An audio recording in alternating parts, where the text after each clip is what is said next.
What's up, guys? Keyshawn Uchia here, back at you with another part to an alternate universe What If. Now, this will be part 3, if I'm correct. Part 3 of What If Deku was a vampire slash werewolf. Now, due to y'all people asking for another part, I will give y'all another part to this.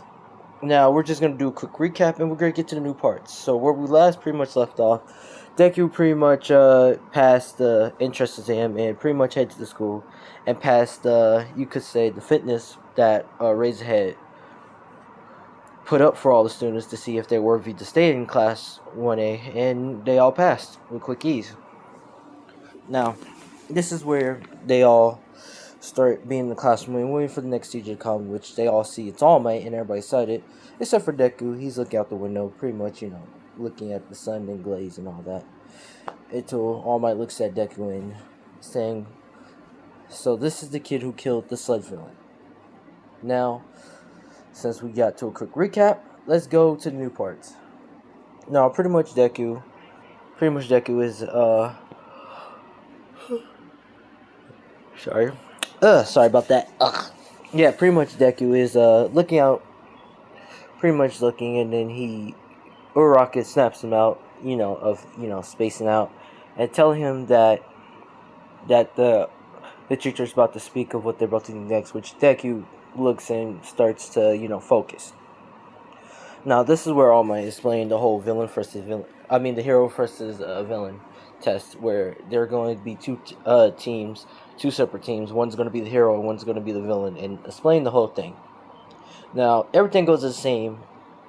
Now, the team is going to be the same. Uraraka and, Deku's going to be together, and female Bakugo and Edon is going to be together. Now, this is where Deku is pretty much, walking very slowly, and he's thinking is that realizing that trying to figure out who is the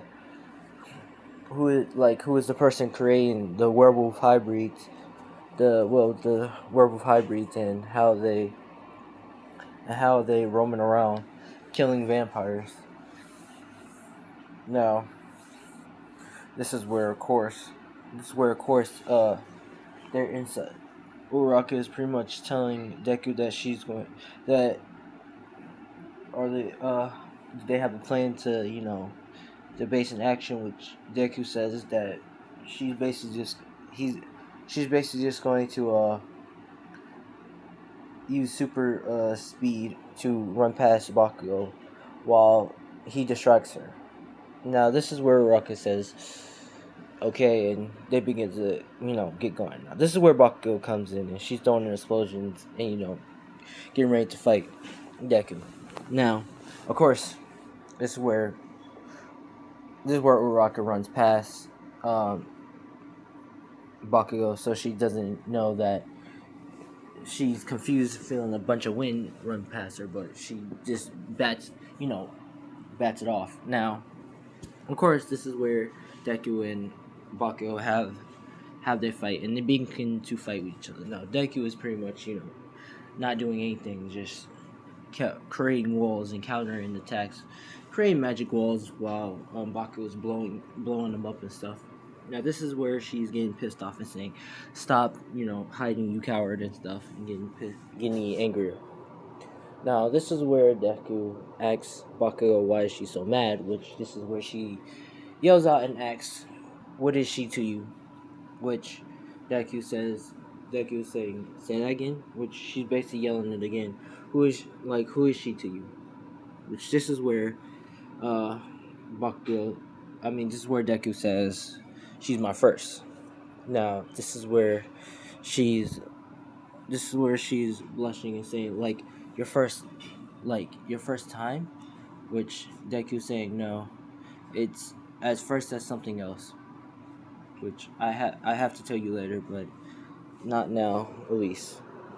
Now, this is where Bakugo saying, she gets she's crying out one tear and getting pissed off, saying, "I thought I would be your first," and she begins to get furious and light a big nuke explosion, like the deadly grenade explosion. at Deku, which Deku slightly just, looks at her and use hypnotizing powers. We're gonna say he has that, and puts her to sleep before she can do it, and pretty much catches her and let her rest on his lap. Now, this is where Uraraka touched the bombs, and heroes win.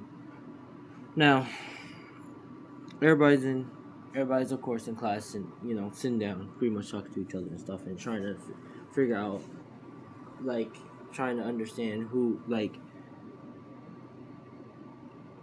who is first of what, trying to figure out why did Deku say she is his first. Now this is where Bakugo wakes back up, and she's seeing that she's on Deku's lap. laying on Deku's lap, and she's you could say a little bit blushing and looking away and trying to get up, which it gets up and look away and asking why did he wait for her to get up, which is where Deku says she's my first of turning into a vampire, which she's shocked and saying, into a vampire, which Deku says, yeah. You remember I told you that when you was bleeding, I always stay away from you when you was bleeding and stuff, which Bakugo, she says, yeah. That's because I'm a vampire / werewolf, and the blood, every time blood is close by me or it gets close to me, it kind of makes me go crazy, kind of like a blood hungry shark. Blood is more stronger to me. For vampires, they can control their bloodthirst of going after humans and stuff. But for me, I'm a different occasion. My hunger is 10 times stronger, and my scent for blood is 10 times stronger. This is where Bakugo understands that that's what he meant as first, which she pretty much saying that, why you didn't tell me all this, which Deku begins to say that he thought that she wouldn't understand and probably call him a freak, which she says, oh please, I see more freaks that more different than you, so you should not worry about thinking that you're a freak to my eyes, because you're just a nerd, which Deku begins to smile and be happy. Now, this is where, of course, they all heading home. Well, they're all heading home, and they're all walking home and stuff. And this is where Deku heads in his house, with Uraraka, because she lives there too. And Deku begins to study for the test, because we're gonna say they have work, they have to study, and Uraraka is helping him, working with him. Now this is where, of course, Deku is talking to Uraraka, and Uraraka is saying, so is there more organization that goes after vampires and werewolves? Which Deku begins to explain, says, yes, my mother was in a pack with other werewolves that she created, but one of them went rogue. Well, 3 of them went rogue, and they all created their own organization. One with the faith group, one with the chaos group, and one with the fallen, which they start doing experimenting and stuff on their own ways. A couple of vampires went rogue too, so I'm guessing their alliance with them too, but I don't know. No, this is where Uraraka is understanding the whole, concept of each different groups now are made. Each different groups now is made, and how they are like units in different cities and stuff. And this is where she asks, is there territories y'all fight over? Which Deku says, no, there's no territories. Us nobles, we don't fight over territories or anything. We don't really fight over territories. We really don't care about that. We're just trying to live life and have our, family tree thrive on. Which Uraraka, understands. Now, the next day, Uraraka heads to school, and they're all taking their seats and stuff. And this is where the teacher Redhead is explaining that they're going to be going to a trip where they're going to the SSJ. SSJ? No, they're going to the building I forgot how to say it, but the USJ attack. Yeah, I forgot. But yeah, this is where they're going, and they're all citing stuff. Including Deku, they're all going. Now, this is where they're going, and they're on the bus talking to each other and all that. And this is where Bakugo, she begins to talk to Uraka, saying that she knows the secret that she's a vampire. Now, this is where she says, "Who tell you this?" Which, Bakugo says it was Deku. Now, this is where Uraka is explaining the whole situation and stuff, and they're talking to each other, being buddy buddy. And this is where she asks that if they're in a relationship or anything, which Uraka says no, we're not in a relationship. More like a master servant relationship, you could say. But why? Do you have a thing for Deku? Which Baku looks at Deku and looks away, blushing, saying, "No, I have nothing for that nerd." Which Uraka sees the blushing and saying, "So you do have feelings for him? Well, how about you just go tell him?" Which this is where she looks down and says, "I don't know if he's gonna accept my feelings." Now this is where Uraka is about to say something till they make it there. Now this is where Uraka says she talks to her about it later, and they all head off. Now they're pretty much going into the building and stuff, and this is where they're looking around and stuff, and everybody's amazed and stuff. But Deku is, chilling, just chilling, being cool. And this is where the villain comes in and attack attack the teacher. Now this is where Uraka, this time Uraka yells out, tells Idan to go get All Might. While Idan runs out the building and begins to start running. Now, of course, this is where everybody gets separated and, everything happens as usual. Now, the whole fight is happening and stuff, and Razorhead's holding off his own a bunch of villains.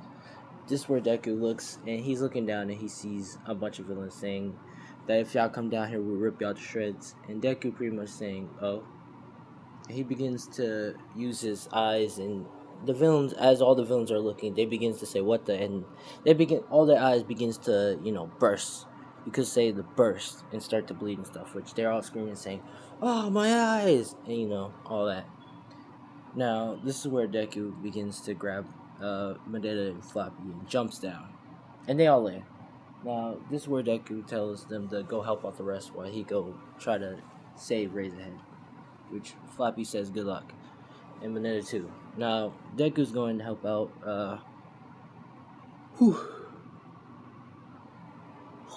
go to help out Razorhead, and as he's helping out Razorhead, this is where Nomu comes in. Now, Razorhead tells Deku to back up while he handles this, and he's pretty much fighting Nomu, which he pretty much gets destroyed pretty quickly. Now, as he gets destroyed, this is where Nomu throws one last punches Razorhead face, and pretty much just leaving him down like in a poke. Now this is where Deku thinks Razorhead dead, begins to lose it, you could say. Now this is where, you remember when I said he has a one-sided crossing ring?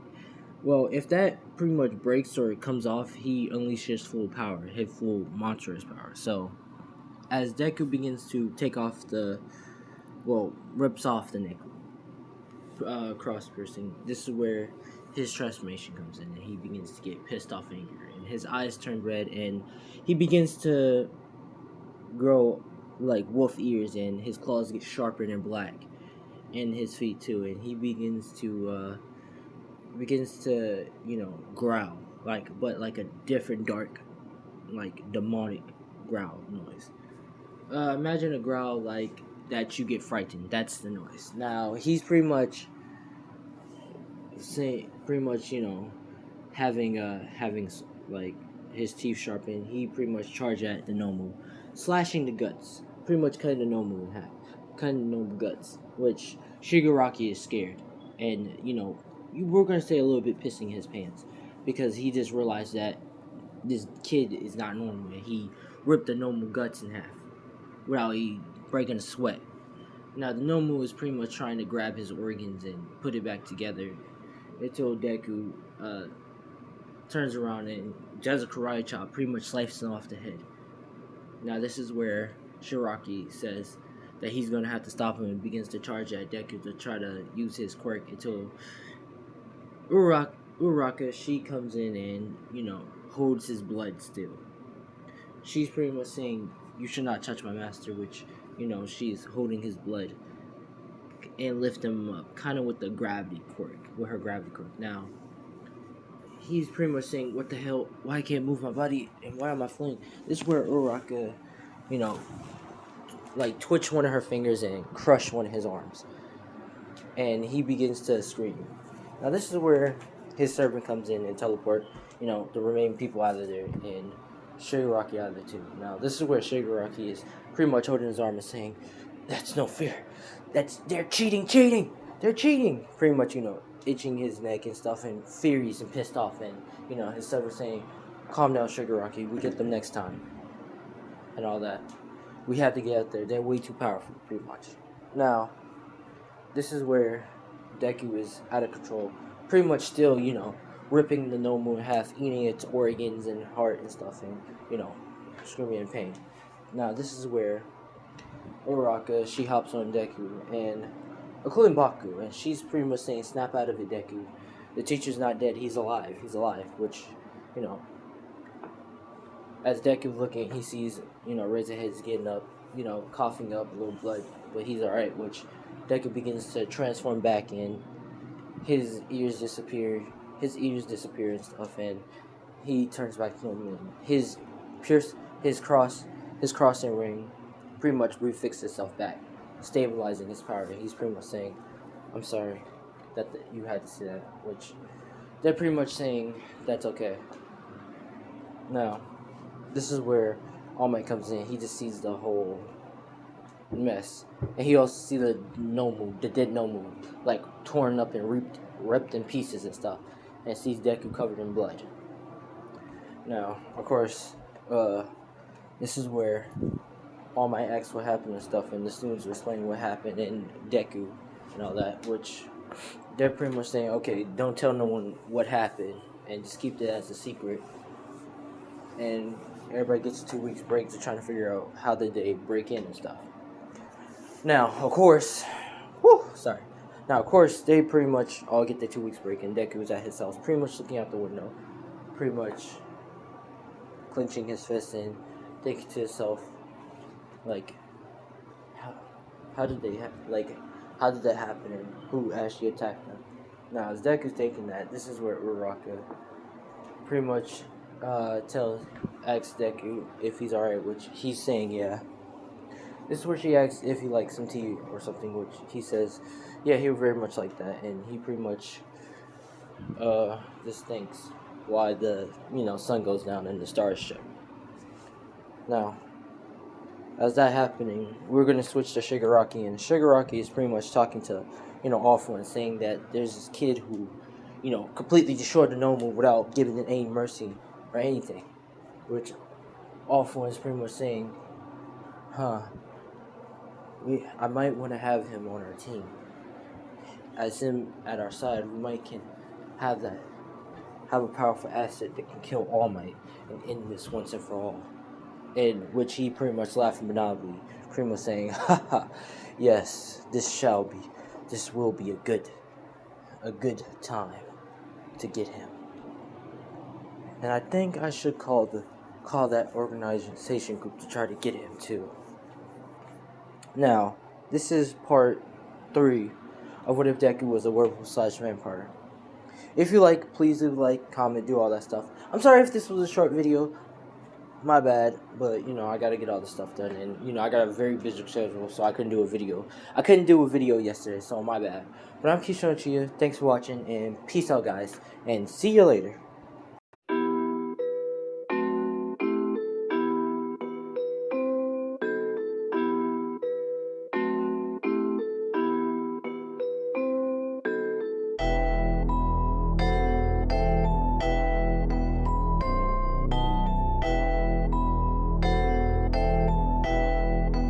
Looks like you lost another one.